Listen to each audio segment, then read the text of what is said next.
এই সংসারের সব থেকে বড় সুখ কি?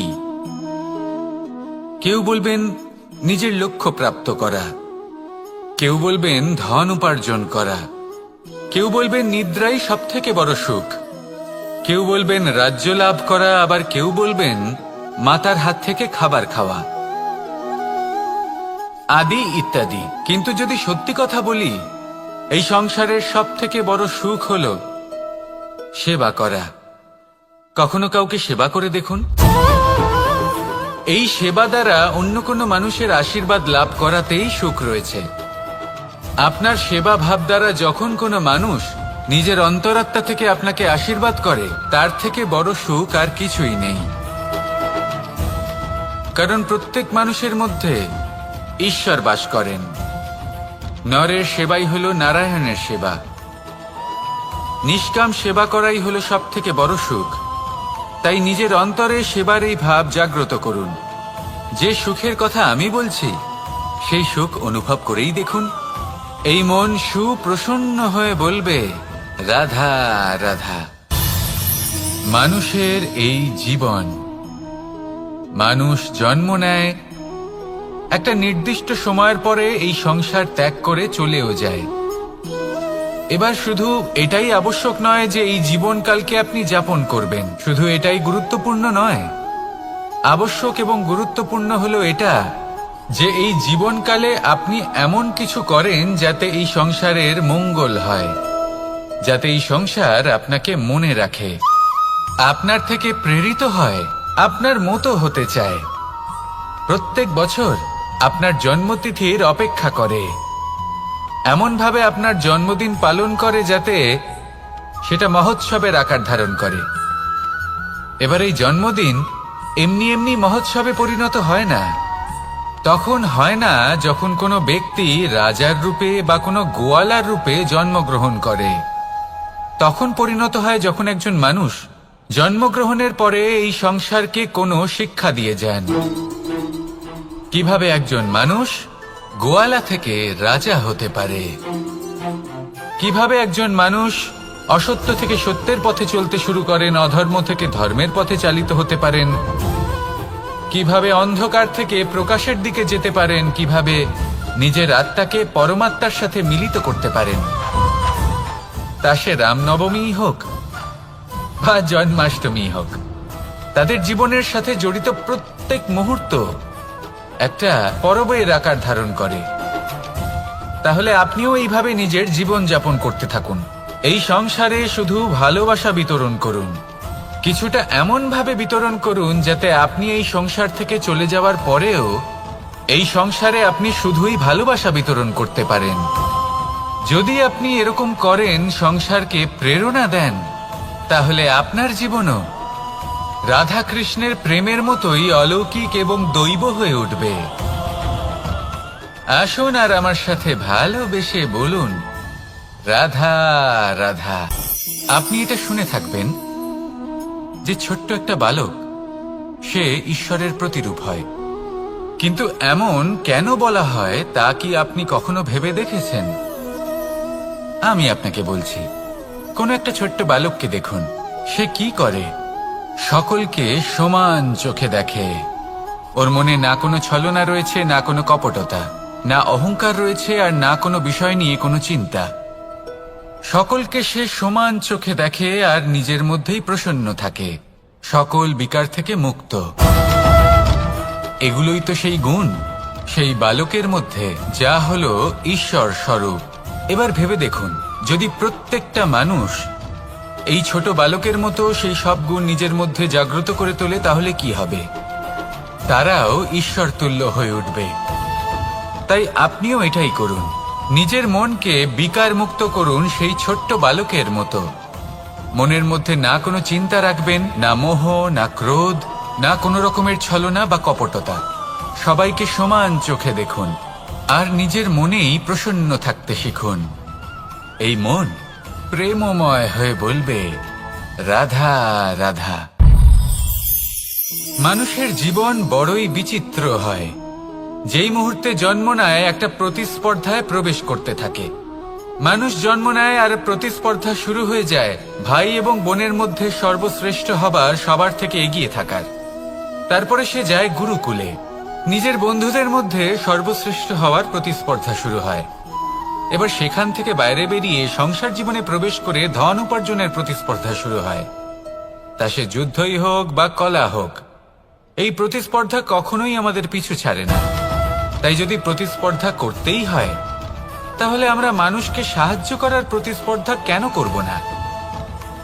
এমন এক প্রতিস্পর্ধা যাতে যে কেউ জিতুক বা যে কেউ হারুক না কেন, লাভ সকলের হবে। সকলের মধ্যে প্রেম বিতরণ করতে থাকুন, এইভাবেই আনন্দ বিতরণ করতে থাকুন, আর আমার সাথে ভালোবেসে বলুন, রাধা রাধা। দু রকমের প্রাকৃতিক বেগ থাকে। প্রথম হলো বর্ষা। যখন এর বর্ষণ হয় তখন মাটিকে শীতল করে নতুন ফসল ফলায়। আর দ্বিতীয় হয় পবন, যা আমাদের সর্বদা শ্বাসবায়ু প্রদান করে। অশান্ত এই মনকে শান্তি প্রদান করে, এই ক্লান্ত শরীরে স্ফূর্তি প্রদান করে। আমাদের জীবনে যত আবেগ আছে তা হয় বর্ষার মতো হওয়া উচিত, নয় হওয়া উচিত পবনের মতো। ক্রোধ, মতভেদ, বিবাদ, এগুলো হওয়া উচিত বর্ষার মতো। অর্থাৎ কিছু সময় পরে যেন এরা নিজে থেকেই ছিন্ন ভিন্ন হয়ে চলে যায়। আর যদি পবনের মতো কোনো আবেগ থাকা উচিত, তা হলো প্রেম, যা সর্বদা শ্বাসবায়ু প্রদান করে, সবসময় সাথে থাকে। একে আমরা অনুভব করতে পারি না, কিন্তু এ আমাদের অনুভব করার জন্য প্রাণবায়ু প্রদান করে। আর যখন চক্রবাতের মতো সে ভয়ঙ্কর হয়ে ওঠে, তখন সমগ্র সংসার বদলে দেয়। এর সারমর্ম একটাই, শক্তি। মতভেদ, ক্রোধ, বিবাদের মধ্যে নেই। শক্তি যদি থাকে, তা আছে প্রেমের মধ্যে। তাই এই প্রেমকে মনের মধ্যে রাখুন আর আমার সাথে বলুন, রাধা রাধা। প্রত্যেকটা মানুষ আলাদা হয় আর অত্যন্ত বিশেষও হয়। প্রত্যেক মানুষ ভিন্ন ভিন্ন পরিবেশে পালিত হয়, বড় হয়। প্রত্যেকের নিজস্ব চিন্তা ভাবনা থাকে, নিজস্ব বিচারধারা থাকে। যখন অনেক ভিন্ন বিচারধারা একত্রিত হয়ে যায়, তখন শুরু হয় বিবাদ। এবার এই বিবাদের সময় আপনি দেখবেন, দুই ব্যক্তি যাদের মধ্যে এই বিবাদ হচ্ছে, সবসময় এটা প্রমাণ করতে চান যে তার সামনের ব্যক্তি এবং তার ভাবনা, তার বিচারধারা বা তার বক্তব্য হলো অনুচিত। এবার এটাই যদি প্রেমপূর্বক রূপে আপনি ভেবে দেখতে চেষ্টা করেন যে সামনের ব্যক্তিটির বক্তব্য, তার মানসিকতা আসলে কি, তাতে উচিত ঠিক কি, সেটা আমরা বুঝতে পারি। একদিকে হলো এই বিবাদ, যা আপনাকে সামনের ব্যক্তিটিকে অনুচিত প্রমাণ করতে বাধ্য করে। আর অন্যদিকে হলো প্রেম, যা সামনের ব্যক্তিটির যুক্তি বুঝতে সাহায্য করে, তাতে উচিত কি রয়েছে সেটা বুঝতে বাধ্য করে, তাকে মহান হয়ে ওঠার পথে অগ্রসর হতে বাধ্য করে। তাই এই বিবাদকে ত্যাগ করুন আর প্রেমকে আপন করে নিন, আর এই প্রেম ভাব নিয়ে বলুন, রাধা রাধা। এই সংসারে বড়ই বিচিত্র এক শব্দ আছে, মূল্য। এর প্রয়োগ আমরা জীবনেও করে থাকি, আবার ব্যবসাতেও করে থাকি। একজন উদ্যোগপতি সবসময় বলেন, ব্যবসার মূল্য সবসময় উচ্চমান হওয়া উচিত, তাতে লাভ বেশি। অন্যদিকে আরেকজন ব্যক্তি যিনি পরোপকারী, যিনি ঈশ্বরের দর্শনের অভিলাষী, তিনি বলেন জীবনের মূল্য সব থেকে উচ্চমান হওয়া উচিত। অনেক সময় মানুষ কি করে থাকেন, ব্যবসার এই মূল্য, তা উচ্চতার শিখরে পৌঁছানোর লোভে জীবনের মূল্য নামিয়ে ফেলেন। যেখানে এই সমগ্র সংসার প্রেমের দ্বারা চালিত হয়। প্রেমই হলো এই সংসারের আধার। এবার যদি আপনি প্রেম করতে শিখে যান, তাহলে ব্যবসাতে নিশ্চিত রূপে লাভের সাথে সাথে কীর্তি এবং যশ লাভও করতে পারবেন। তা আমি নিশ্চিত রূপে বলতে পারি, কারণ ব্যবসাতে ওঠা নামা এসব চলতেই থাকে। জীবনকে আপনি যদি একবার উচ্চতায় নিয়ে যেতে পারেন, তাহলে তা কখনোই নামবে না। আসুন আর আমার সাথে ভালোবেসে বলুন, রাধা রাধা। যা বাধা দেয় তা হলো অবরোধ, যা এগিয়ে নিয়ে যায় তা হলো বিকাশ, আর যা ভাগ করে দেয় তা হলো গুণ। আপনি সবাইকে আনন্দ দিন, তার বদলে আপনিও আনন্দ পাবেন। আপনি সবার মধ্যে প্রেম ছড়ান, আপনিও তার বদলে প্রেমই পাবেন। এই দেখুন না, মেঘেদের দেখুন। এই যে মেঘ, এই মেঘের গুণ এইটা নয় যে এরা জল সংগ্রহ করে রাখে। এদের গুণ হলো এটাই যে এই মেঘ সকলের মধ্যে জল ভাগ করে দেয়। ধরিত্রীর এবং জগতের তৃষ্ণা নিবারণ হয়। সূর্য, সূর্যের গুণ এইটা নয় যে সে সব থেকে বেশি তেজস্বী। তার গুণ হলো এটাই যে সে নিজের তেজ সবার মধ্যে ভাগ করে দিতে পারে। ঠিক সেইভাবেই জীবনে আনন্দ, উল্লাস, প্রেম এই সব কিছুই ভাগ করে নিতে শিখুন। এটাই হলো একটা গুণ। আর তার বদলে আপনি দ্বিগুণ আনন্দ, দ্বিগুণ উল্লাস, দ্বিগুণ প্রেম অবশ্যই পাবেন। যদি আপনি এই সবকিছু নিজের কাছেই জমিয়ে রাখেন, তাহলে আপনি নিজের বিকাশে নিজেই বাধা দেবেন। আসুন আর আমার সাথে ভালোবেসে বলুন, রাধা রাধা। আপনি কখনো মাখনের হাঁড়ি ভেঙেছেন? কত আনন্দ পাওয়া যায়। এই মাখনের হাঁড়ি ভাঙলে পুরো মাখন আমাদের গায়ে এসে পড়ে আর মন উচ্ছ্বসিত হয়ে ওঠে। কিন্তু তার জন্য বালগোপালদের কত চেষ্টা করতে হয় সেটা কখনো ভেবে দেখেছেন? প্রথমে বড়ই পরিশ্রম করে একের উপর এক সাবধানে ওপরে চড়তে হয়। তারপরে ভারসাম্য বজায় রাখতে হয়, পড়ে গেলে হবে না। তারপর এই হাতের দ্বারা সেই মাখনের হাঁড়ি ভাঙতে হয়, তখন মাখন পড়ে। এবার এরকমই কিছু আমাদের জীবনে আমাদের সাথেও হয়। এবার আপনি বলবেন যে মাখনের হাঁড়ি ভাঙার এই প্রক্রিয়া, তার সাথে জীবনের কি সম্পর্ক থাকতে পারে? আসলে আমাদের মনের মাঝেও একটা হাঁড়ি রয়েছে, অহংকারের হাঁড়ি। আর এই অহংকারের হাঁড়ি যখন ভেঙে যায়, তখন প্রসন্ন হবার আনন্দ চতুর্দিকে ছড়িয়ে পড়ে। এই মন, এই আত্মা, এই দুই প্রসন্ন হয়ে যায়। কিন্তু তার জন্য আপনাদেরকেও বালগোপালের মতো চেষ্টা করে যেতেই হবে। ভারসাম্য বজায় রাখতেই হবে মনের মাঝে এবং এই বুদ্ধিতে, ভালো এবং মন্দের মধ্যে, লোভ এবং পরমার্থের মধ্যে। আর তারপর নিজে হাতে অহংকারের এই হাঁড়ি ভেঙে দিতে হয়। দেখুন, যদি ঈশ্বরের সঙ্গ লাভ করতে চান, তাহলে অহংকারের এই হাঁড়ি ভাঙতেই হবে। আসুন আর আমার সাথে ভালোবেসে বলুন, রাধা রাধা। মুঠো হাতের শক্তি বেশি, মুঠো খুললেই তা দুর্বল। তা এমন কি থাকা উচিত এই বন্ধ মুঠোয় যা লাখের সমান? মানসিকতা এবং স্বপ্ন। মানুষ জন্মগ্রহণ করে, তার মানসিকতা সময়ের সাথে উন্নত হয়। মানসিকতা অনুযায়ী সে স্বপ্ন দেখে, আর সেই স্বপ্ন সার্থক করতে সে পরিশ্রম করতে থাকে। কিন্তু খুব গুরুত্বপূর্ণ একটা কথা আছে যা আপনার মনে রাখা উচিত। আপনার এই মানসিকতা, আপনার এই স্বপ্ন, তা যেন আপনার নিয়ন্ত্রণে থাকে। আপনার বন্ধ মুঠোয় যেন এর লাগাম থাকে, আপনি যেন এর প্রভু হন। যদি তা হয়, তবেই আপনি লাভবান হবেন। যদি এরা আপনাকে নিয়ন্ত্রণ করতে থাকে, যদি আপনার মুঠো খুলে যায়, না পথ আপনার নিয়ন্ত্রণে থাকবে, না মানসিকতা থাকবে, না স্বপ্ন নিয়ন্ত্রণে থাকবে। আর যদি তাই হয়, তাহলে আপনি আপনার ভবিষ্যৎ নষ্ট করে ফেলবেন।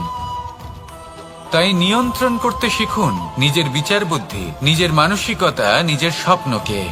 নিজের এই স্বপ্ন পূরণ করুন আর আমার সাথে ভালোবেসে বলুন, রাধা রাধা। এই সংসারের সব থেকে কঠোর ধাতুর মধ্যে একটি হলো লোহা। লোহা দিয়ে আমরা অনেক অস্ত্র শস্ত্র লাভ করি, অনেক বস্তুও লাভ করি। এবার এই লোহাকে কাটার জন্য, একে কোনো আকার দেওয়ার জন্য কি প্রয়োগ করতে হয়? লোহা। এবার এই কথাটা আমরা সকলেই জানি যে লোহার দ্বারাই লোহাকে কাটতে হয়। এবার এই কথা আমি আপনাকে কেন বলছি? এরপরে খুব বড় একটা প্রশ্ন আসে, যা খুব বড় শিক্ষা দিয়ে যায়। এটা কেন হয় যে আমরা একটা লোহা দিয়ে একটা লোহাতে আঘাত করছি, কিন্তু যে লোহা দ্বারা আঘাত করছি তার আকার বদলাচ্ছে না? যার ওপর প্রহার করছি তার আকার বদলাচ্ছে। এতে পার্থক্যটা কোথায়? পার্থক্য হলো তাপমাত্রার। দেখুন, যে লোহাকে আমরা কাটতে চাই তার তাপমাত্রা বাড়াতে হয়, তাকে গরম করতে হয়। আর যে লোহা দ্বারা আমরা আঘাত করতে চলেছি সেই লোহা আমাদের ঠান্ডা রাখতে হয়। অর্থাৎ ঠান্ডা লোহা গরম লোহাকে কেটে দেয়। এবার এই শিক্ষা কি আমাদের জীবনে যথেষ্ট নয়? আমাদের জীবনে অনেক সমস্যা আসতে পারে, কিন্তু আমাদের এই বিষয়ে বিশেষ খেয়াল রাখতে হবে যে আমাদের মনকে আমরা যেন ঠান্ডা রাখি, এই মস্তিষ্ককে শান্ত রাখতে হবে। যদি আমরা ক্রোধ বা ঈর্ষার আগুনে জ্বলতে থাকি, বিদ্বেষের আগুনে জ্বলতে থাকি, তাহলে আমরাও সেই লোহার মতোই হয়ে যাব যার তাপমাত্রা অত্যন্ত বেশি। তখন যে কেউ এসে আমাদের বিচ্ছিন্ন করে চলে যাবে। মনে রাখবেন, যিনি যত বেশি স্থির বুদ্ধির অধিকারী, যিনি হলেন সব থেকে বেশি শান্ত, তিনি হলেন সব থেকে বেশি বলশালী। তাহলে শান্ত থাকুন আর আমার সাথে ভালোবেসে বলুন, রাধা রাধা। এই সমগ্র সংসারের সব থেকে গুরুত্বপূর্ণ ব্যক্তি কে? স্বয়ং আপনি। নিজের জন্য তো বটেই, তাই না? কারণ যখন আপনি জন্মগ্রহণ করেন, নিজের চোখ খোলেন, এই সংসারে আসেন, তখনই তো এই সংসারকে আপনি দেখতে পান, অনুভব করতে পারেন। এখানকার আবেগ, এখানকার মানুষজন তখন থেকেই অনুভব করেন। যদি আপনি না থাকেন, তাহলে এই সংসারের অস্তিত্ব আপনার কাছে শূন্যের সমান, তাই না? আপনি না থাকলে এই সংসারও আপনার কাছে নেই। এবার সবাই বলবেন যে এ তো সত্যি কথা, সেই অনুযায়ী তো আমার স্বার্থপর হওয়া উচিত, অহংকারী হওয়া উচিত, কারণ আমার কাছে আমিই তো সবকিছু। দৃষ্টিভঙ্গি পাল্টে দেখুন। আপনার কাছে সব থেকে বেশি গুরুত্বপূর্ণ ব্যক্তি কে? আপনি নিজেই। সেই মানুষটি কেমন হওয়া উচিত একটু ভেবে দেখুন। সবসময় সকলকে সাহায্য করুন, একসাথে মিলে পরিশ্রম করুন, সাহায্য করুন অন্যদেরকে। এটা অতি আবশ্যক। এবং তার থেকেও বেশি গুরুত্বপূর্ণ হলো এটাই যে আপনার মনে যেন কখনো এই বিষয়ে ভয় না থাকে যে আমি আমার প্রিয়জনদের, আমার কাছের মানুষগুলিকে হারিয়ে ফেলব। এই ভয় কখনোই মনের মধ্যে থাকা উচিত নয়। যদি ভয় থাকে তাহলে থাকুক এই বিষয়ে যে সকল মানুষ আমার জীবন থেকে, আমার থেকে দূরে চলে যাচ্ছেন, তাদের বাধা দিতে দিতে আমি যেন নিজেকেই না হারিয়ে ফেলি, নিজের অস্তিত্বকেই না হারিয়ে ফেলি, নিজের ব্যক্তিত্বকে, নিজের বিচারধারাকে, নিজের করুণার শক্তি না হারাই। তাহলে এই ভয় ত্যাগ করুন আর আমার সাথে ভালোবেসে বলুন, রাধা রাধা। মানুষের দুটো রূপ রয়েছে। এক, আমাদের এই মুখ, যা শুধুই চোখে দেখা যায়। আর দ্বিতীয়, আমাদের এই মন, যা শুধুমাত্র অন্তরাত্মা দ্বারা দেখা যায়। এবার আমাদের এই মুখ, তা ঈশ্বর সকলকেই আগে থেকেই প্রদান করেছেন। কিন্তু এই মন কেমন হবে তা আমাদের জীবনের অনুভূতি এবং আমাদের জীবনের লক্ষ্য এগুলি সুনিশ্চিত করে। অর্থাৎ নেত্র দিয়ে দেখা যায় আমাদের এই মুখ, তা শুধুই এই কারণে প্রয়োজন যাতে সংসার আমাদের দেখতে পায়, আমাদের চিনতে পারে। কিন্তু যদি এই সংসারে আপনি প্রকৃত অর্থে মান সম্মান লাভ করতে চান, তাহলে নিজের অন্তরাত্মাকে আপনাকে বিকশিত করতেই হবে। দেখুন, কথায় আছে এই যে অসুর, তা শারীরিকভাবে উপস্থিত নয়, তা মনের মধ্যে থাকে। যদি এই মন থেকে অসুরকে বের করে দেওয়া যায়, তাহলে শরীরে তা উপস্থিত থাকবেই না। তাই মনকে শুদ্ধ করুন আর আমার সাথে ভালোবেসে বলুন, রাধা রাধা। প্রয়াস, পরিশ্রম, এই শব্দগুলি শুনতে হয়তো ছোট মনে হয়, কিন্তু এর মূল্য অনেকটাই অধিক। এবার প্রয়াসও কিন্তু দুই ধরনের হয়। একটা প্রয়াস তাই যা আমরা নিজের মন থেকে, অন্তর থেকে সমগ্র শক্তি দিয়ে করার চেষ্টা করি। এবারে এই প্রয়াস প্রচেষ্টার নামান্তর। কিছু প্রয়াস এমনও হয় যেমন দ্রুতক্রীড়া খেলা। মানুষ বলেন, আজ একটু প্রয়াস করি, একটু দ্রুতক্রীড়া খেলেই দেখি, যদি বিজয়ী হই তবে ভালো ব্যাপার, যদি না হই তবে আর কখনো খেলবো না। এটাও কিন্তু প্রয়াস, কিন্তু এই প্রয়াস পরিশ্রম নয়। পাণ্ডবদের দেখুন, ওনারা যখন পরিশ্রম করেছিলেন তখন খাণ্ডবপ্রস্থকেও ইন্দ্রপ্রস্থ বানিয়েছিলেন। দ্যুতক্রীড়া খেললেন, সেই মুহূর্তেই ইন্দ্রপ্রস্থ হারিয়ে ফেললেন। পরিশ্রম করলেন, সগৌরবে রাজা হলেন। দ্যুতক্রীড়া খেললেন, তখন এক মুহূর্তে রাজা থেকে নিঃস্ব হয়ে গেলেন। সারমর্ম এটাই যে দ্যুতক্রীড়া কখনো কখনো আপনার মিত্র হতে পারে, কখনো সে আপনাকে বিজয়ী করতে পারে, কিন্তু প্রয়াস এবং পরিশ্রম যখন একসাথে মিলিত হয় তখন তা সর্বদাই আপনার সাথে থাকে। প্রয়াস করতে থাকুন, পরিশ্রম করতে থাকুন, আর আমার সাথে ভালোবেসে বলুন, রাধা রাধা। লোকে বলে মানুষ নিজের ভবিষ্যৎ জন্ম থেকেই লিখিয়ে আনে, অর্থাৎ এখানে এই কপালে। ভাগ্য দেবতা আমাদের সমস্ত উত্থান, সমস্ত পতনের হিসেব সবটা লিখে দেন। কিন্তু কপালে কেন, পায়ে নয় কেন? যদি পায়ে লেখা হয় তাহলে আমরা পড়তে পারবো, যদি কপালে লেখা হয় আমরা ছাড়া বাকি সবাই পড়তে পারবে। এবারে আমাদের কপাল এখানে তাই প্রতিফলিত হয় যা আমাদের মস্তিষ্কে আছে, আর মস্তিষ্কে থাকে আমাদের ভাবনা। তাই এই ভাবনার ধনাত্মক হওয়া অত্যন্ত জরুরি। এতে বিকাশের জন্য স্থান রাখুন, এতে সবাইকে একসাথে নিয়ে চলার ভাবনা রাখুন, আর বিশ্বাস করুন আপনার মস্তিষ্কের এই ভাবনা সাফল্য রূপে আপনার কপালে অবশ্যই লিখিত হবে, কারণ আপনার ভাবনাই সত্য হয়ে আপনার জীবনে আসে। রাধা রাধা। সময় বড়ই অদ্ভুত, এই সময়, তাই না? দেখতে গেলে এটা একটা অনুভূতি, একটা সংখ্যা, একটা বিষয়।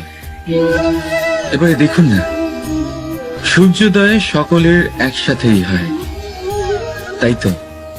কারোর আগে কারোর পরে এমন তো হয় না, সবার একসাথেই হয়। আবার সূর্যাস্ত সকলের একসাথেই হয়। এবারে ভাবুন, এই সময় প্রত্যেকের জন্য আলাদা আলাদা। কারোর জন্য এই সময় ভালো, আবার কারোর জন্য এই সময়ই খারাপ। এক্ষুনি এই মুহূর্তে কারোর মুখে সফলতার আলো রয়েছে, আবার কারোর মুখে অসফলতার নিরাশা। এটা কেন?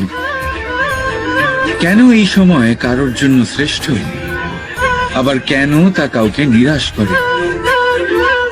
এটার উত্তর হলো আপনার চিন্তা, আপনার কর্ম। যেমন আপনার চিন্তাধারা তেমন আপনার কর্ম, আর তেমনই হবে আপনার এই সময়। আপনি জীবনে সুখ তখনই পাবেন যখন আপনি কারোর মুখে আশার আলো এনে দেবেন। আপনি আনন্দ তখনই পাবেন যখন আপনি কাউকে খুশি করবেন। হ্যাঁ, এটা ঠিক যে কাউকে খুশি করা সব সময় আপনার হাতে নেই, কিন্তু আপনার হাতে এটা অবশ্যই আছে যে আপনি কাউকে দুঃখ না দেন, কাউকে নিরাশ না করেন। আর কোনো ব্যক্তিকে দুঃখ না দেওয়ার এই চেষ্টাও আপনার কর্মই বটে, আর এই শুভ কর্মের ফল আপনাকে প্রকৃতি অবশ্যই দেবে।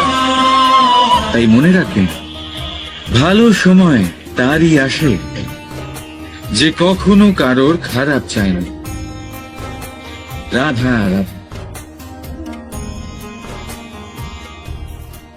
লোকে আমাকে সবসময় জিজ্ঞেস করে যে কানাই, এখন তুমি বড় হয়ে গেছো, এই বাচ্চাদের সাথে থেকে তুমি সবসময় দুষ্টুমি করো কেন? তুমি বড় হয়ে গেছো, বড়দের মতো থাকো। বেশিরভাগ লোকে এটা বুঝতে পারে না, ভাবে উনি তো ভগবান, ভগবানের মতো গম্ভীর নয় কেন?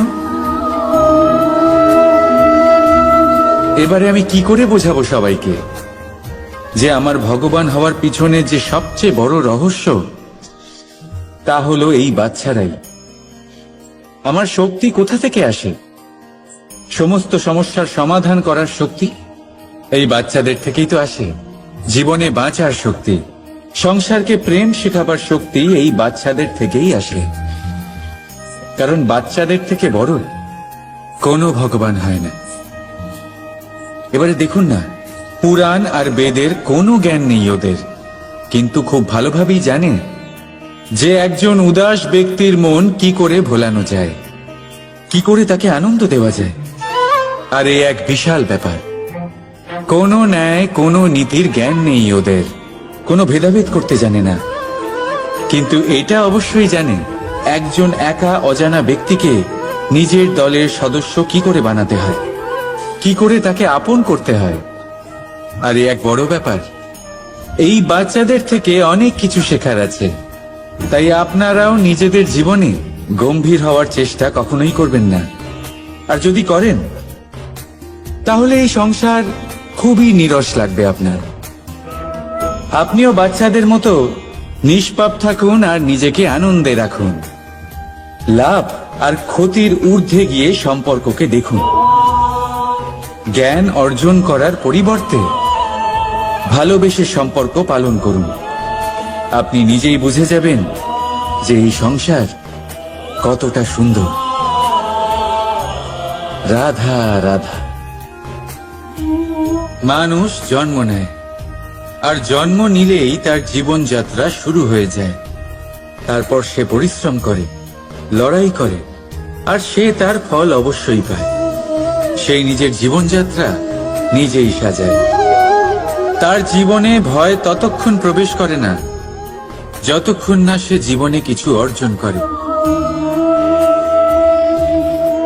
একবার সে কিছু পেয়ে গেলে তারপরে সেটা হারিয়ে যাওয়ার ভয় মনের মধ্যে জন্ম নেয়। তারপর সে ভাগ্য, জ্যোতিষ, ভবিষ্যৎ এইসব দেখতে ব্যস্ত হয়ে পড়ে। আমি আপনাকে একটা প্রশ্ন করছি। আপনি যখন এই সংসারে এসেছিলেন, কি নিয়ে এসেছিলেন যে আপনি হারাবেন? কিছুই না। আপনার বশে আপনার জীবনের সেই মুহূর্তই আছে যা আপনার হাতে আছে, অন্য কিছুই নয়। আপনার হাতে আছে আপনার কর্ম। যে জীবনে দুর্ভাগ্যে হতাশ হয় না, যে অসফলতার জন্য ভেঙে পড়ে না, সেই এই জীবনে বিজয়ী হয়। বলুন, যখন আপনার জীবনে কিছুই ছিল না, কি করেছিলেন? পরিশ্রম করেছিলেন, লড়াই করেছিলেন, আর সেই সব কিছু পেয়েছেন যা পেতে চেয়েছিলেন। তাহলে আজ সব পাওয়ার পর ভয় কিসের? সেই সব জিনিস কি আপনাকে পরিশ্রম করার থেকে আটকায়? না। সেই জন্য নিজের হাতের রেখায় কখনো নিজের পথ খুঁজবেন না। কারণ এই সংসারে যাদের হাতই নেই, তারাও নিশ্চিতভাবে তাদের নিজের পথ নিজেই বানিয়ে নেয়। তাহলে আপনার কি নিয়ে চিন্তা? রাধা রাধা।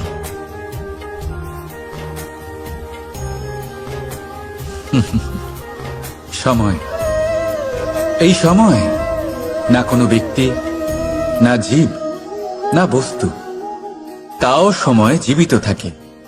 এই সময়ে না জল, না অগ্নি, আর না বায়ু, কিন্তু তাও আমাদের জীবনের আধার এই সময়। দেখতে গেলে মানুষ এই সময়ের হাতের খেলনা। কখনো আমাদের সময় ভালো হয়, আবার কখনো খারাপ। কেউ সময় আসার প্রতীক্ষা করে, আবার কেউ সময় যাওয়ার প্রতীক্ষা করে। কিন্তু এই সময় কারোর হাতে ধরা দেয় না। এই সময় যা কেউ দেখতে পায় না, এটা সবাইকে সবকিছু দেখিয়ে যায়। দেখিয়ে যায় যে আপনকে আর পরকে, আমাদের শুভাকাঙ্ক্ষীকে আর ক্ষতিকে চায়, আমাদের মিত্রকে আর আমাদের শত্রুকে। এই সময় আপনাকে দেখায় যে আপনি কতটা শক্তিশালী। সেই সময় আপনাকে দেখিয়ে যাবে আপনি কতটা দুর্বল। এই সময় সব কিছু দেখিয়ে যায়। তাই এই সময় যা এতটা শক্তিশালী, তা আমরা নষ্ট কেন করি? ভেবে দেখুন। এবারে উঠুন আর এই সময়ের সম্পূর্ণ ব্যবহার করুন। এই সময়ের সদ্ব্যবহার করুন। কারণ এই সময়কে ব্যবহার করাটাই আপনার হাতে রয়েছে, আর কিচ্ছু না। আর এই সময় একবার বয়ে গেলে তখন যাই করুন না কেন, কখনো ফেরত আসবে না। সময়ের সদ্ব্যবহার করুন, আর সবার মধ্যে আনন্দ ছড়ান। আর আসুন আমার সাথে ভালোবেসে বলুন, রাধা রাধা। আমরা সবাই জীবনে সফল হতে চাই, তাই না? প্রত্যেকের জীবনে ব্যক্তিগত একটা লক্ষ্য আছে, আর প্রত্যেকের জীবনে তাদের লক্ষ্যে পৌঁছানোর আলাদা আলাদা যাত্রা আছে। এবার এই যাত্রায় অগ্রসর হওয়ার জন্য পথের দরকার। পথ, এই পথ, এটা অত্যন্ত গুরুত্বপূর্ণ। আর মানুষ এটাই বুঝে উঠতে পারেন না। অধিকাংশ মানুষ তাদের গোটা জীবন কাটিয়ে দেন এই পথ খুঁজতে গিয়ে, আর অধিকাংশ মানুষ জীবন কাটিয়ে দেন তাদের এই পথ বদলাতে গিয়ে। কিন্তু এভাবে সাফল্য অর্জন করা যায় না। এবারে আপনারা জিজ্ঞেস করবেন, কি করে সাফল্য লাভ করবেন? এই সফলতা তিনি অর্জন করেন যে তার পথ নিজেই তৈরি করেন। দেখুন, যত শক্তি আর যত সময় আপনি পথ খুঁজতে আর বদলাতে গিয়ে নষ্ট করবেন, তার থেকে কম সময় এবং শক্তির দ্বারা আপনি নিজের পথ নিজেই বানাতে পারবেন, নিজের লক্ষ্যে পৌঁছতে পারবেন। সেই জন্য বারবার আপনার পথ বদলাবেন না, খোঁজাখুঁজি করবেন না।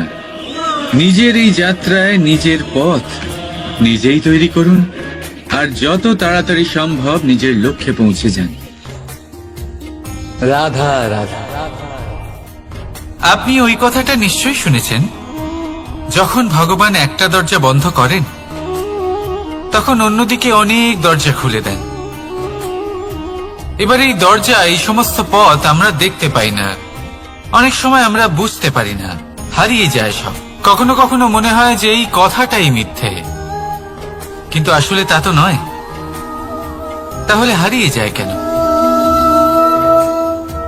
কারণ আমরা সময় নষ্ট করি এই দরজার দিকে তাকিয়ে থেকে।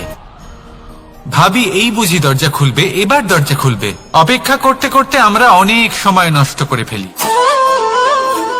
এত সময় নষ্ট করি যে আমরা দেখতে পাই না, খুঁজে পাই না সেই সমস্ত দরজা আর পথ যা আমাদের জন্য খোলা রয়েছে। যদি খুঁজেই না পাই তাহলে তা ব্যবহার করব কি করে? মনে রাখুন, ভগবান সবসময় আমাদের সাথে রয়েছেন, আমাদের সাহায্য করছেন। এই পথ সব সময় আছে, সর্বত্র আছে। দরকার রয়েছে শুধুমাত্র দৃষ্টির, দৃষ্টিভঙ্গি এবং ভাবনার। এই দৃষ্টিকে বিস্তৃত করুন, এই দৃষ্টিভঙ্গিকে ধনাত্মক করে তুলুন, আর এই ভাবনা, এর সীমা একটু বাড়িয়ে তুলুন। তারপর দেখবেন সব খুঁজে পাবেন। আসলে কি, এই যে ঈশ্বর, এই যে পরমাত্মা, তা আমাদের সাথে রয়েছে, আমাদের মনের মধ্যে রয়েছে। যিনি তাকে মন থেকে চাইবেন তিনি তাকে মনের মধ্যে অবশ্যই খুঁজে পাবেন। যদি উনি মন থেকে চান পথ খুঁজে পেতে, তাহলে তিনি অবশ্যই পথ খুঁজে পাবেন। তাহলে আসুন আমার সাথে ভালোবেসে বলুন, রাধা রাধা। ধর্ম, আমরা সকলে ধর্মের বিষয়ে কথা বলি, কখনো নিজের ধর্মের বিষয়, আর কখনো অন্যের ধর্মের বিষয়। কখনো আমরা অধর্ম দেখলে সেই বিষয়ে কথা বলি। অনেক রকম আলোচনা হয়, কিন্তু এই ধর্ম আসলে কি, সেটা কি কেউ বোঝে? যদি আমি আপনাকে উত্তর দিই, এই উত্তর সরল। ধর্ম হলো তাই যা মানুষকে অন্য মানুষের সাথে, সমস্ত বিশ্ব সংসারের সাথে আনন্দ সহকারে বাঁচতে শেখায়।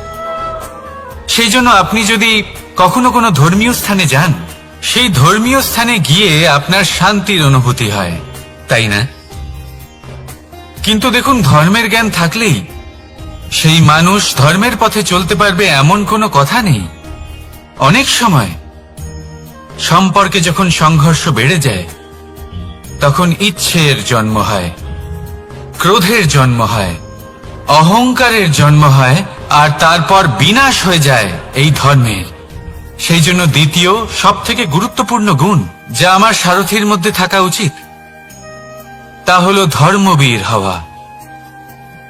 এবার দেখতে হবে সেটা এই যে কে হবে সেই ব্যক্তি যিনি এই স্বয়ম্বরে নিজের ধর্মে অটল থাকবেন।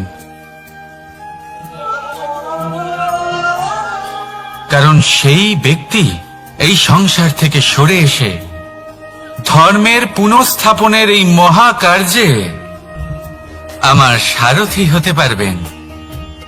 তাহলে আসুন আমার সাথে ভালোবেসে বলুন, রাধা রাধা। কর্ম, ধর্ম, জ্ঞান, এই 3 স্তরে অনেক মানুষ পৌঁছতে পারেন।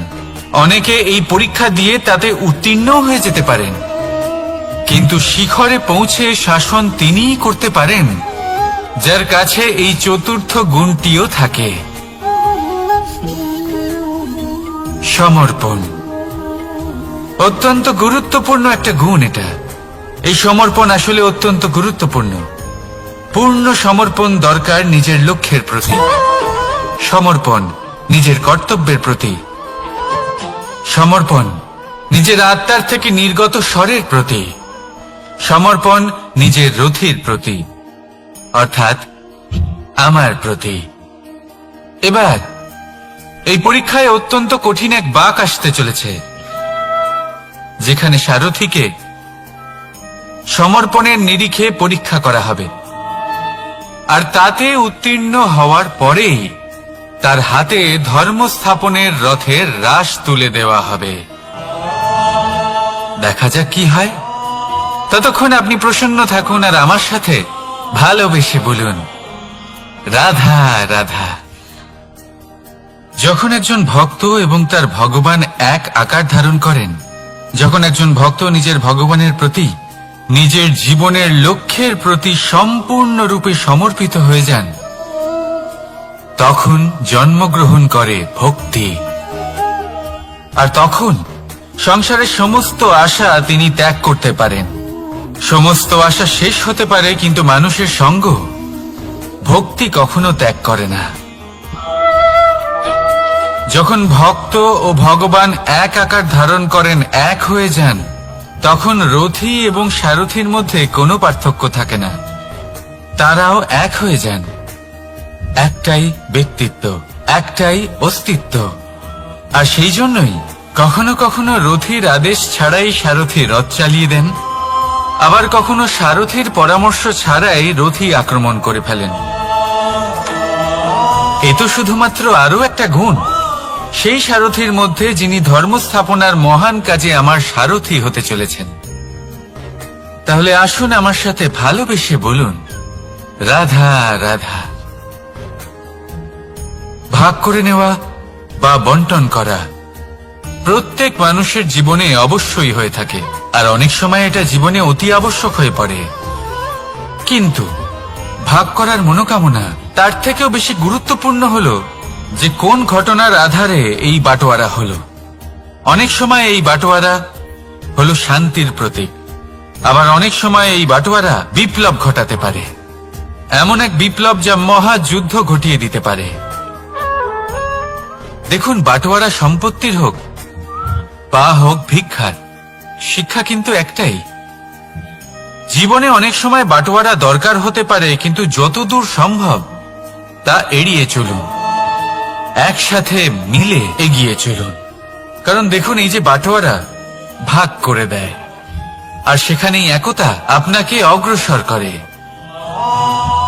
তাহলে আপনিও এটাই করুন, একসাথে মিলে সামনে এগোন, আর আমার সাথে ভালোবেসে বলুন, রাধা রাধা। আত্মীয় স্বজন কারা হন? তারাই যারা সুখে দুঃখে পাশে থাকেন, তারা যারা বিপদের সময় আপনার পাশে এসে দাঁড়ান। এবার দেখুন, একটা প্রশ্ন করব আপনাদের, সব থেকে ঘনিষ্ঠ, আবশ্যক এবং গুরুত্বপূর্ণ আত্মীয় কারা, বিশেষ করে বিপদের সময়?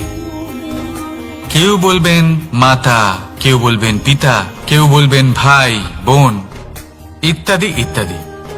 এবার ভাবুন, আপনি বড় হয়ে গেছেন, আপনি বাড়ি থেকে দূরে চলে গেছেন, পেট ভরানোর জন্য আপনাকে প্রত্যেকদিন চেষ্টা করতে হয়।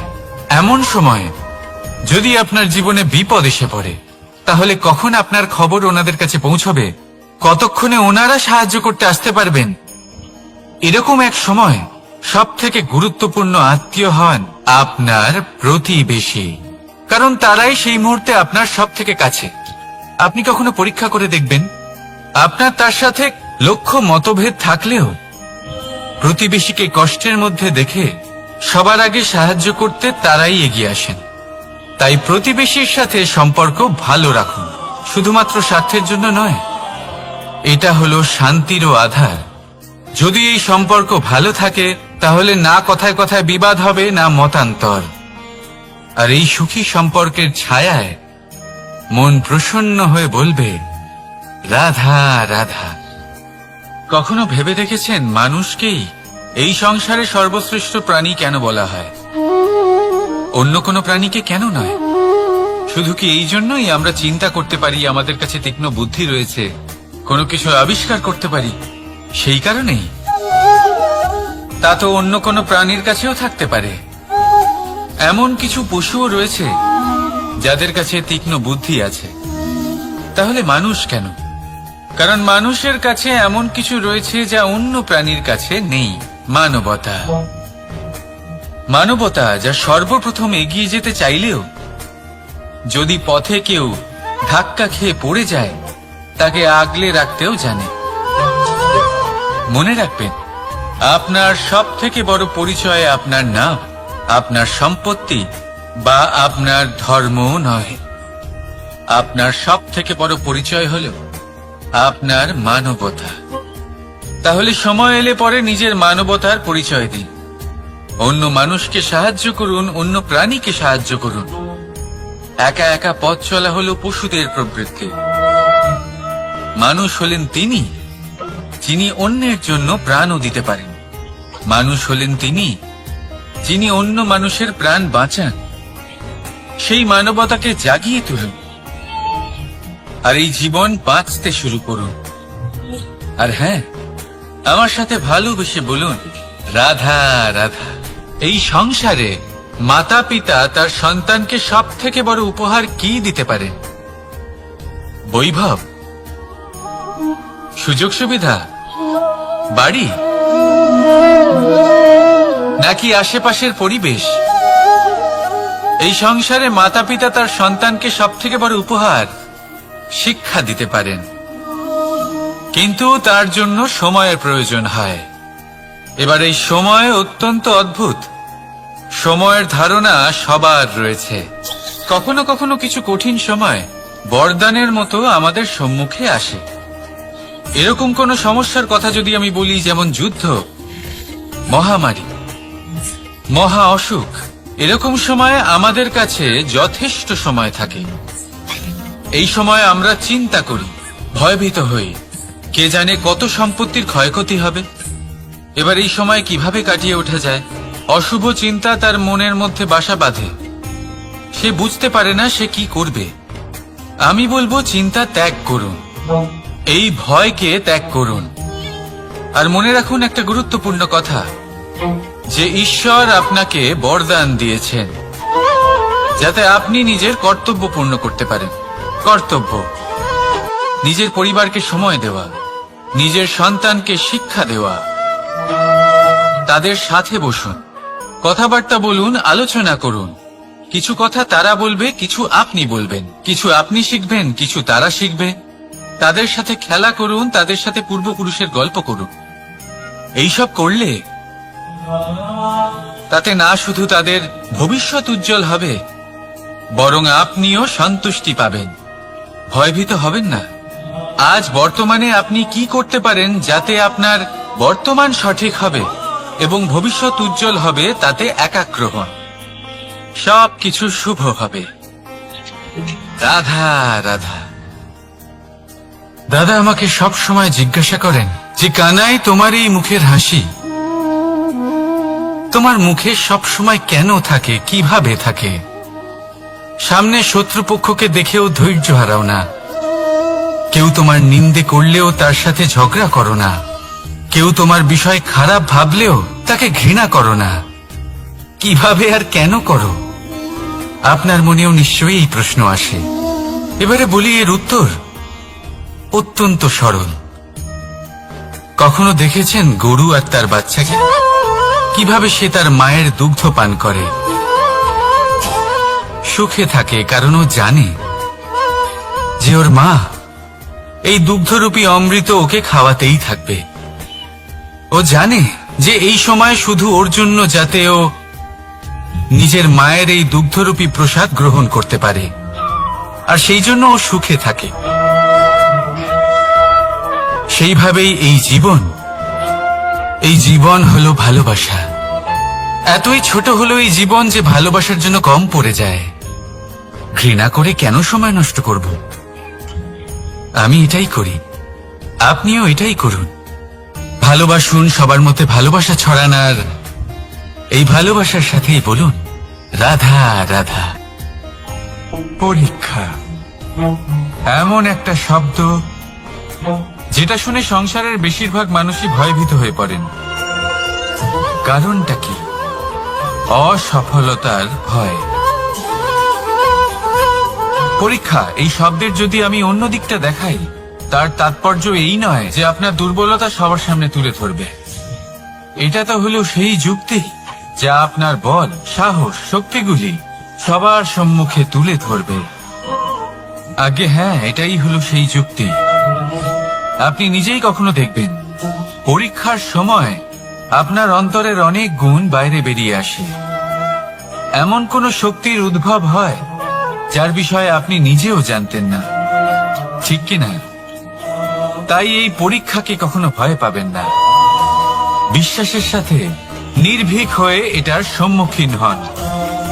দিনের শেষে এই পরীক্ষা শুধুই আপনাকে উজ্জ্বল করবে, আপনাকে আরো শ্রেষ্ঠ করে তুলবে। তাহলে আসুন আমার সাথে ভালোবেসে বলুন রাধা রাধা। ভগবান আর ভুল এই দুই একই অক্ষর দিয়ে শুরু হয়। শুধু তাই নয়, এদের দুজনের রাশিও সমান। এবারে আপনারা বলবেন যে ভগবান, ভুল, এদের মধ্যে কিভাবে মিল থাকতে পারে? অনেক বড় মিল আছে। না শুধু এ এক অক্ষর দিয়ে শুরু হয়, বরং এদের বিজয় মন্ত্রটাও এক। ভগবানকে মানুন, তাকে বিশ্বাস করুন, তাকে স্বীকার করুন। এটা করলে মনের দৃষ্টি থেকে ভগবানকে দেখা যায়, আর উনি আপনাকে সমৃদ্ধ করে তোলেন। ভুলের সাথেও এটাই ঘটে। নিজের ভুল স্বয়ং মেনে নিলে, স্বীকার করে নিলে সব কিছুই স্পষ্টভাবে দেখতে পাবেন।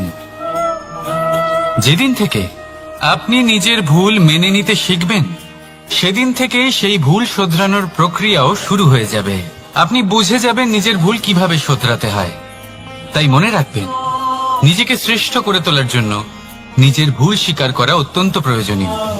এই জীবনে শান্তি আনার জন্য ঈশ্বরকে মেনে নেওয়াও অত্যন্ত প্রয়োজনীয়। সবসময় নিজের গুণ এবং নিজের দোষ মনে রাখবেন। আজীবন সুখী থাকবেন। রাধা রাধা। আমরা সবসময় চাই যে এই সংসার আমাদের জ্ঞানী বলবে, বুদ্ধিমান বলবে, বুঝদার বলবে, কিন্তু মূর্খ যেন কেউ না বলে। মূর্খ শব্দটা আমরা কেউ শুনতে চাই না, দূরে পালাতে থাকি। কিন্তু একটা সত্যি সবার কাছে অজানা, যে মূর্খ হওয়া হলো বুদ্ধিমান হওয়ার দিকে সর্বপ্রথম পদক্ষেপ। আপনি যত খুশি দিগ্গজ জ্ঞানী মানুষদের সাথে আলাপ করুন, যত ইচ্ছে কথা বলুন, যতই জ্ঞানের কথা আলোচনা করুন, অভিজ্ঞতা মূর্খ হবার পরেই পাওয়া যায়, তাই নয় কি? মূর্খ হবার পরে আপনি এটা বুঝতে পারবেন যে কি করা উচিত নয়। জ্ঞানী ব্যক্তি আপনাকে এটা বলবেন যে কি করা উচিত। আর এই সংসারে কি করা উচিত তার থেকেও অনেক বড় জ্ঞান হলো কি করা উচিত নয়। সেই জন্য সব সময় মনে রাখবেন, আপনার করা কিছু ভুল আপনাকে যদি কেউ মূর্খ বানিয়ে থাকে, ছল চাতুরি করে থাকে, তাহলে কোনো ব্যাপার নয়। এটা শেষ পর্যন্ত আপনাকে আরো বুদ্ধিমান করে তুলবে। এই মুহূর্তে ধন্যাত্মক থাকুন। এই সংসার আপনাকে অবশ্যই জ্ঞানী বলবে। রাধা রাধা। আপনি কি কখনো একজন মালিকে একটা বাগানের যত্ন নিতে দেখেছেন? যদি কখনো একটা গাছে উই ধরে যায়, মালি তখন শুধু সেই গাছের নয়, সমস্ত বাগানের চিকিৎসা করায়। আপনারা হয়তো বলবেন, এ কেমন মূর্খতা? যখন ওই একটা গাছে লেগেছে সমস্ত বাগানের চিকিৎসা কেন করাতে হবে? এ তো অযথা পরিশ্রম করা। কিন্তু মালি খুব ভালো করে জানে যে উই হয়তো একটা গাছে লেগেছে কিন্তু তা সমস্ত বাগানকে নাশ করে দিতে পারে। এবার মালির এই শিক্ষা, এই জ্ঞান অন্য অনেক জায়গাতে প্রযোজ্য। এই সংসারে আমরা শুধুমাত্র নিজের পরিবারের কথাই চিন্তা করি, তাদের যত্ন নিই, চেষ্টা করি যেন তারা ভালো থাকেন, সুখে থাকেন। আর সেই সময় এই সমাজের কিছু বিরোধী মনোভাব এই সমাজকে গ্রাস করে ফেলে, এই সমাজকে নষ্ট করে ফেলে, কিন্তু আমাদের নজর শুধু আমাদের পরিবারে থাকে। সেই জন্য যখন কথা ওঠে রাষ্ট্রের, দেশের, তখন তার জন্য সিদ্ধান্ত নিতে হবে, তখন তার জন্য ত্যাগ করতে হবে। আর মনে রাখবেন, যে সমস্যায় আসুক তার সমাধান পূর্ণরূপে বাঞ্ছনীয়।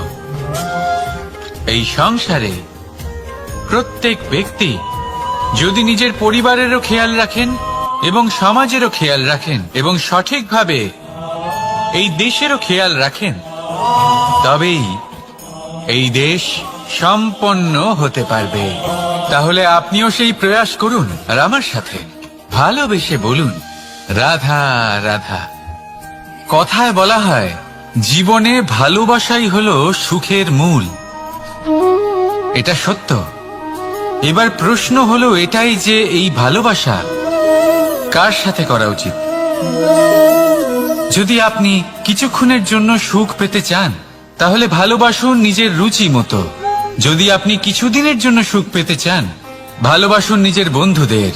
যদি আপনি কয়েক মাসের জন্য, কয়েক বছর বা অনেক বছরের জন্য সুখী হতে চান, তাহলে ভালোবাসুন নিজের পরিবারকে, মাতা পিতা, নিজের সন্তান, স্বামী স্ত্রী, নিজের আত্মীয়দের। কিন্তু যদি আপনি চিরকালের জন্য সুখী হতে চান, তাহলে ভালোবাসতে হবে শুধু নিজের কর্মগুলিকে। কারণ সম্পর্ক যেমনই হোক না কেন, কখনো না কখনো ভেঙে যাবেই। এই সংসার হলো এমনই যে যাদের সঙ্গ আমরা পাই, তাদের সঙ্গ একদিন ত্যাগ করতে হয়। শুধু কর্মই হলো এমন এক সঙ্গ যা কখনো আপনাকে ত্যাগ করবে না। আপনার মৃত্যুর পরেও এই কর্ম আপনাকে বাঁচিয়ে রাখবে। তাই সবসময় মনে রাখবেন, এই কর্ম ধর্ম মনে করে পালন করা উচিত। জীবনের শেষ মুহূর্ত পর্যন্ত কর্মকে ভালোবাসুন, জীবনের শেষ মুহূর্ত পর্যন্ত সুখে থাকবেন। আর আমি তো সবসময় বলি, শুধু কর্ম করতে থাকো, ফলের চিন্তা করো না। তাহলে আসুন আর আমার সাথে ভালোবেসে বলুন, রাধা রাধা। দ্বিধাবোধ। অনেক সময় আমরা জীবনে সেই বাঁকে এসে পৌঁছই যেখানে আমরা বুঝতেই পারি না যে এবার কোন দিক নির্বাচন করা উচিত। কখনো এদিকে যাওয়া উচিত মনে হয়, কখনো ওদিকে যাওয়া উচিত মনে হয়, কখনো দুদিকেই যাওয়া প্রয়োজনীয় বলে মনে হয়, কিন্তু তা তো সম্ভব নয়। কখনো কখনো এটা মনে হয় যে এখানেই থেমে যাওয়া ভালো, কোথাও না যাওয়াই শ্রেয়। এবার একেই তো দ্বিধাবোধ বলে। সংসারে এমন কোনো দ্বিধা নেই যার সমাধান সম্ভব নয়। এই দ্বিধাবোধ স্বাভাবিক। আর আপনার এই দ্বিধাকে আমি একটু সরল করে দিই। দ্বিধাগ্রস্ত হয়ে নির্বাচন করলে তখন এটা মাথায় নিয়ে করবেন যে আপনার এই নির্বাচনের ফলে এই সংসারের ওপর, এই সমাজের ওপর কি প্রভাব পড়তে পারে। নিজের লাভ ক্ষতির বিষয়ে ভাবা ছেড়ে দিন আর কর্ম করুন সংসারের মঙ্গলের জন্য, আগামী প্রজন্মের মঙ্গলের জন্য। ভাবুন আপনার এই নির্বাচনের জন্য কিভাবে তাদের জীবনের উদ্ধার সম্ভব। কারণ এই ভাবনাই হলো উচিত ভাবনা। কারণ অনেক সময় ওষুধ একটু কড়া মনে হতেই পারে, কিন্তু এই ওষুধই তো রোগ মুক্তি ঘটায়। সেইভাবে আপনাকেও এই দ্বিধার মুহূর্তে কঠিন নির্বাচন করতে হতে পারে। এই কঠিন নির্বাচন জীবনে কঠিন পরিস্থিতিও আনতে পারে, কিন্তু যদি এই নির্বাচন ধর্মসঙ্গত হয়, যদি এর দ্বারা সংসারের মঙ্গল হয়, তাহলে এই নির্বাচনই হলো সঠিক নির্বাচন। আসুন আমার সাথে ভালোবেসে বলুন, রাধা রাধা। মানুষ নানান ধরনের বাসনা পোষণ করেন, তাদের নানান ইচ্ছে থাকে, অভিলাষা থাকে, নানান কামনা করতে থাকেন, স্বপ্ন দেখেন, প্রার্থনা করেন যেন তা সফল হয়, নিজের সম্পন্নতা কামনা করেন। আর শেষে নিরাশ হয়ে যান কারণ এসব কিছুই পান না। আপনাকে একটা ছোট্ট উদাহরণ দিই। জঙ্গলের রাজা কাকে বলা হয়? সিংহকে। এবার যেহেতু সিংহ বনের রাজা, তাই হরিণ তো তার কাছে এসে এটা বলতে পারে না যে আপনি হলেন বনের রাজা, তাই আপনি আমাকে মেরে ফেলুন, আমাকে খেয়ে ফেলুন আর নিজের ক্ষুধা নিবারণ করুন। এমন তো হয় না। সিংহ যতই বনের রাজা হোক, তাকেও পরিশ্রম অবশ্যই করতে হয়, তবেই তার ক্ষুধা নিবারণ হয়। সেইভাবেই আপনার সমস্ত স্বপ্ন, আপনার সমস্ত ইচ্ছে, আপনার সমস্ত অভিলাষা, সমস্ত আকাঙ্ক্ষা পূরণ হবেই, অবশ্যই হবে, পরিশ্রমের দ্বারা।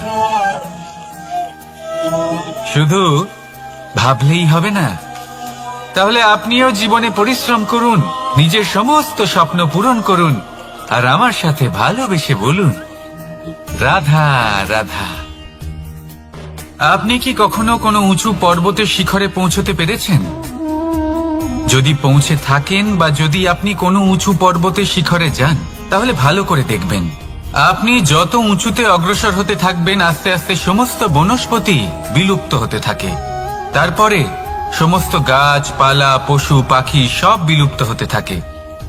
শেষ পর্যন্ত সেই শিখরে থেকে যায় শুধুমাত্র শান্তি, নীরবতা। আমাদের মানুষের সাথেও এটাই হয়। মানুষ যখন আত্মবিকাশের পথে অগ্রসর হতে থাকে এবং নিজের জীবনের শিখরে পৌঁছতে চায়, তখন তার একা থাকা অত্যন্ত প্রয়োজনীয় হয়। আর তাকে তখন ত্যাগ করতে হয় নিজের সুখ স্বাচ্ছন্দ্য, নিজের সম্পত্তি, নিজের সমৃদ্ধি, নিজের সৌন্দর্য।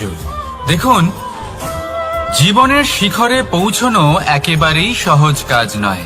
এ হলো অত্যন্ত দুর্গম এক পথ। কিন্তু যদি আপনি সেখানে পৌঁছতে চান, তাহলে আপনাকে ত্যাগের প্রবৃত্তি জাগিয়ে তুলতে হবে। ত্যাগ কি সেটা জানতে হবে, কারণ ত্যাগের ফলেই মনে শান্তি আসে, আর সেই শান্তির ফলে মনে উৎপন্ন হয় প্রেম। আর এই প্রেমই হলো জীবনের অন্তিম লক্ষ্য। তাহলে আসুন আমার সাথে ভালোবেসে বলুন, রাধা রাধা। মানুষ বলেন প্রেমে অনেক শক্তি আছে, আর এটা সত্যিও বটে। প্রেমে এতটাই শক্তি থাকে যে শত্রুতার বড় বড় স্তম্ভকেও এত সহজে ফেলে দিতে পারে। কিন্তু আপনি দেখে থাকবেন, যারা অধিক শক্তিশালী হন তারা দুই ধার সম্পন্ন তরোয়ালের মতো হন। কারণ এই প্রেম যদি আচরণে থাকে, মনে থাকে, বিচার বুদ্ধিতে থাকে, তাহলে তা শুভ হয়। এই প্রেম সৃজন করে। কিন্তু প্রেম যদি ব্যবসার অঙ্গ হয়, যদি এই প্রেমের ব্যবহার নিজের স্বার্থ, নিজের অহংকারের জন্য করা হয়, তাহলে তা সংসারের বিনাশ ঘটাতে পারে। রাধা প্রেমের ব্যবহার করেছে শাম্বের কারণে, আর শাম্ব সেই প্রেমের ব্যবহার করেছে নিজের অহংকার, নিজের স্বার্থ সিদ্ধির জন্য। শেষ পর্যন্ত ক্ষতি শাম্বের হলো না, হলো প্রেমের। তাই মনের মধ্যে প্রেম ভাব অবশ্যই রাখুন, নিজের আচরণেও প্রেম ভাব বজায় রাখুন, কিন্তু সতর্কও থাকবেন আপনার এই প্রেম একে নিয়ে কেউ ব্যবসা না করে ফেলেন। আসুন আর এই ভালোবাসার সাথেই বলুন, রাধা রাধা। ফলটা দেখছেন আপনি? এটা সেই ফল যেটা গাছের সবচেয়ে উঁচু ডালে পাওয়া যায়, কিন্তু যখন এটা খসে পড়ে, তখন এটা আকাশের দিকে যায় না যা ওপরে আছে, সে যায় সেই ভূমির দিকে যে নিচ থেকে তার দিকে তাকিয়ে থাকে। কেন? কারণ এই ফলের নিজের উচ্চতার ধারণা মাটির থেকে নিজের দূরত্ব দেখে হয়। এই ব্যাপারটাই আমাদের মানুষের জন্যও খাটে। যদি আপনি সম্পন্ন হন, তাহলে তাদের সাহায্য অবশ্যই করবেন যাদের সামর্থ্য আপনার থেকে কম, যাদের সাহায্যের অত্যন্ত প্রয়োজন। আপনার সামর্থ্য বেশি কারণ তাদের আপনার থেকে সামর্থ্য কম।